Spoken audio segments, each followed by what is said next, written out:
Captain, leader, legend तीनों अलग शब्द है पर इंसान एक ही है, सुनील छेत्री। रोनाल्डो, मेसी के बाद जिनका नाम वर्ल्ड के active top highest goal scorer के लिस्ट में आता है, जो इंडियन फुटबॉल के हिस्ट्री में one of the greatest player है या फिर आप बोल सकते हैं ग्रेटेस्ट ऑफ ऑल टाइम, गोट भी। सुनील छेत्री की ये गोल्डन जर्नी को ही हम इस वीडियो में जानेंगे।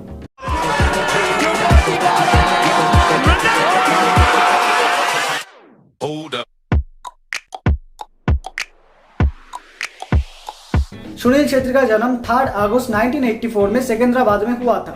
उनके पिता के.बी. छेत्री एक आर्मी ऑफिसर थे और उनके मां सुशीला छेत्री नेपाल फुटबॉल टीम के प्लेयर थे, तो इसीलिए सुनील छेत्री बचपन से ही फुटबॉल में इंटरेस्टेड थे। सुनील छेत्री के लाइफ के सबसे पहला माइलस्टोन था 2001 एशियन स्कूल चैंपियनशिप। ये एक अंडर 18 फुटबॉल टूर्नामेंट होता था, तो इस टूर्नामेंट में खेलते हुए ही उनको स्काउट किया था सुब्रतो भट्टाचार्य ने, जो बाद में जाके उनके फादर इन लॉ हुए। तो सुब्रतो भट्टाचार्य तब मोहन बागान के कोच थे और तो उन्होंने सुनील छेत्री का टैलेंट को देखते हुए उनको मोहन बागान में साइन किया था। सुनील छेत्री मोहन बागान में 2002 से लेकर 2005 तक खेला था। टोटल तीन सीजन में वो टोटल 24 मैचेस में 14 गोल स्कोर किया था। मोहन बागान में खेलते हुए ही 2004 में उनके पास इंडियन अंडर 20 टीम का कॉल अप आया था फॉर 2024 साउथ एशियन गेम्स। इस टूर्नामेंट के सेकंड मैच में पाकिस्तान के खिलाफ उन्होंने डेब्यू किया था और इस टूर्नामेंट के सेमीफाइनल में भूटान के अगेंस्ट उन्होंने 2 गोल स्कोर किया था। हालांकि इंडिया इस टूर्नामेंट में रनर अप हुआ था, बट सुनील छेत्री की इस टैलेंट की वजह से उनको 2005 में ही इंडियन मेंस नेशनल टीम की कॉल अप आ जाता है और उन्होंने फिर से पाकिस्तान के खिलाफ ही इंडियन मेंस नेशनल टीम के तरफ से डेब्यू किया था। क्लब करियर में 2005 में मोहन बागान छोड़ने के बाद उन्होंने जेटीसी ज्वाइन किया था 3 साल के कॉन्ट्रैक्ट में। तो फर्स्ट सीजन में जेटीसी के तरफ से सुनील छेत्री ने जस्ट 3 गोल स्कोर किया था एंड बाकी के 2 सीजन में टोटल 46 गोल उन्होंने स्कोर किया जेटीसी के तरफ से। अब जेटीसी में खेलते हुए ही 2007 में सुनील छेत्री ने अपना फर्स्ट इंडिया के तरफ से इंटरनेशनल टूर्नामेंट खेला, जो था 2007 का नेहरू कप, और इस टूर्नामेंट को इंडिया ने जीता था और सुनील छेत्री इंडिया के तरफ से हाईएस्ट गोल स्कोरर भी थे। और इसके बाद से Sunil Chhetri Indian national football team के रेगुलर एंड एक इंपॉर्टेंट प्लेयर बन गए थे। उधर क्लब करियर में जेटीसी छोड़ने के बाद से ही एक के बाद एक रूमर आने लगा कि सुनील छेत्री इंग्लैंड के कुछ क्लब जैसे लीड्स यूनाइटेड और भी कई सारे क्लब में ट्रायल्स दे रहे, पर सुनील छेत्री को इस रूमर को डिनाई करते हुए 1 साल के कॉन्ट्रैक्ट में ईस्ट बंगाल में साइन करते हैं। अब ईस्ट बंगाल के तरफ से उन्होंने टोटल 26 मैचेस में 13 गोल स्कोर किए थे। ईस्ट बंगाल में खेलते हुए मिड सीजन में ही फिर से रूमर आने लगा कि सुनील छेत्री एमएलएस के club DC United and Los Angeles FC में ट्रायल्स दे रहे हैं और हो सकता है कि वो एमएलएस के किसी क्लब में साइन कर सकते हैं।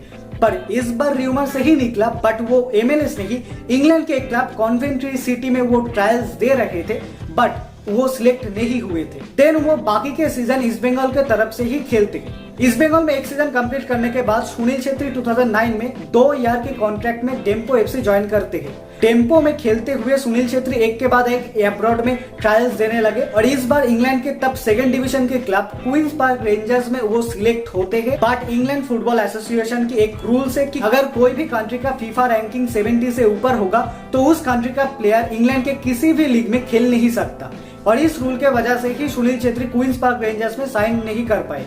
और इसके कुछ महीनों बाद ही एमएलएस के क्लब कांसास सिटी ने सुनील छेत्री को साइन किया था और सुनील छेत्री साउथ एशिया के बाहर खेलने वाले 3rd इंडियन एंड एमएलएस में खेलने वाले फर्स्ट इंडियन बने थे। उनको कांसास सिटी छोड़ना पड़ा था फॉर 2011 एशियन कप, और इस एशियन कप में भी इंडिया उतना ज्यादा कुछ खास नहीं कर पाया था। अब 2011 एशियन कप के बाद बाकी के सीजन वो सिक्किम के एक क्लब चिराग यूनाइटेड के तरफ से खेला था एंड 2011 के जुलाई में वो फिर से मोहन बागान में ज्वाइन करते हैं और मोहन बागान के तरफ से 1 साल उन्होंने खेला था और इसके बाद वो पोर्तुगाल के क्लब स्पोर्टिंग सीपी में सिलेक्ट होते हैं। बट स्पोर्टिंग सीपी ने उनको अपने रिजर्व टीम में साइन किया था, जहां सुनील छेत्री ने जस्ट 3 मैचेस ही खेले थे और प्रॉपर गेम टाइम ना मिलने की वजह से वो वापस इंडिया आते हैं लोन डील पे चर्चिल ब्रदर्स पे। अब बाकी के सीजन वो चर्चिल ब्रदर्स में ही खेलते रहे। देन 2013 में वो बेंगलोर एफसी में साइन करते हैं, जहां वो अब तक है। और बीच में आईएसएल के फास्ट 3 सीजन में वो मुंबई सिटी एफसी के तरफ से एज ए लोन प्लेयर खेले थे और बेंगलोर एफसी में खेलते हुए ही सुनील छेत्री ने इंडियन फुटबॉल के हर एक इंपॉर्टेंट ट्रॉफी को जीता, जैसे कि I league, ISL, Durand cup, super cup, federation cup और भी कई सारे ट्रॉफी। अब उनके अगर पर्सनल लाइफ की बात करें तो 2017 में उनके एक्स कोच सुब्रतो भट्टाचार्य के डॉटर सोनम भट्टाचार्य से वो शादी करते हैं। अगर हम सुनील छेत्री की मेजर अचीवमेंट्स की बात करें तो 2011 में उनको अर्जुन अवार्ड मिला था, 2019 में उनको पद्मश्री अवार्ड मिला एंड 2021 में उनको खेल रत्न अवार्ड भी मिला। और इसके साथ 2020 फीफा वर्ल्ड कप से पहले फीफा ने उनके ऊपर 3 एपिसोड की एक डॉक्यूमेंट्री बनाया था, सुनील छेत्री कैसे वर्ल्ड के 3rd top active goal scorer बने, इस स्टोरी के ऊपर।